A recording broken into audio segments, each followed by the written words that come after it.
This is Brian Kaczynski from Second Sound with the first in a series of 3 tutorial videos on the DACO160 Evaluation Kit. This video will go over all of the features of the EVK when used as a standalone synth. Part 2 will cover controlling external synths with MIDI, and Part 3 will cover CV. As you can see, I've got my audio input plugged into the XLR combo jack, audio output plugged into the 1/4" output jack, and 9V DC power is applied at the power input.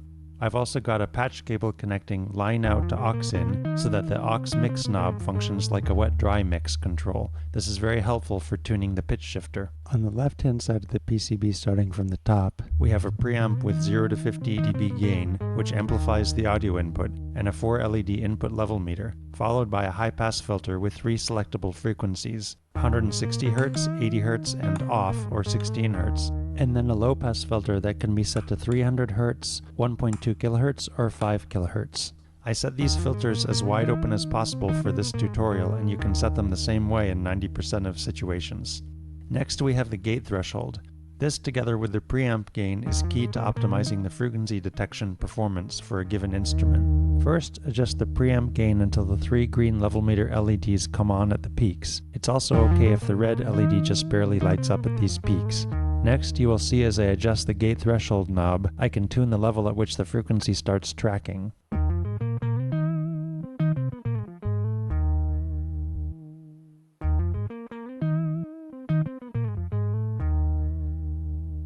The red gate LED lights up when the input is below the gate threshold and goes out when the input is above the threshold. Tune the threshold high enough to reject any noise that you don't want the synth to track, and low enough to detect the intended attacks. The harm knob can shift the synth pitch over a 4-octave range, from 2 octaves down to 2 octaves up, and can hit every semitone in between. Here we see how mixing the dry signal together with the wave output helps to tune the pitch shift. For most instruments, the 10 o'clock envelope rate setting works fine. However, for instruments with stronger harmonics like bowed strings, harmonica, etc., it may be helpful to increase the envelope rate setting to reject harmonics better. Here is a bowed violin playing a B3 note at 245 Hz.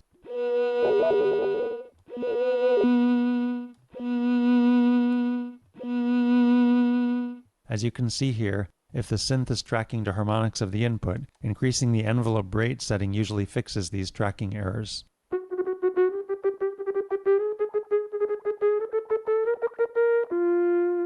As we turn the wave mix knob counterclockwise, we mix a square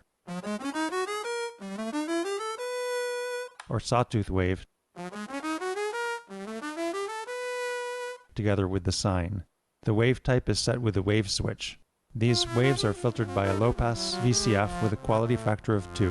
There are 3 VCF patching options controlled by the MIDI bend mode switch. The first is a fixed mode, where the VCF cutoff remains at a fixed offset to the saw or square frequency, which can be tuned with this VCF knob.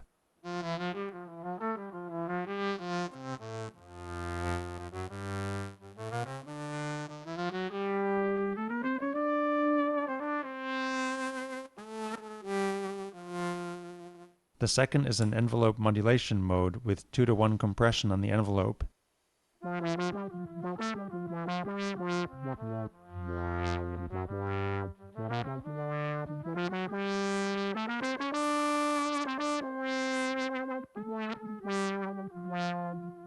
And the third is the same with 4:1 compression on the envelope.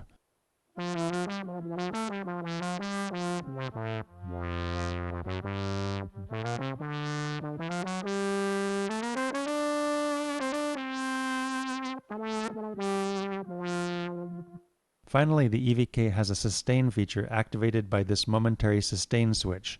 Just hold it to the right,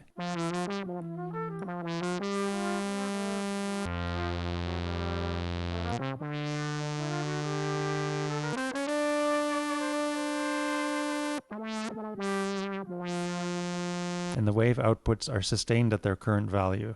Of course, sustain could be activated by a pedal for hands-free operation. Thanks for watching this tutorial video, and stay tuned for parts 2 and 3.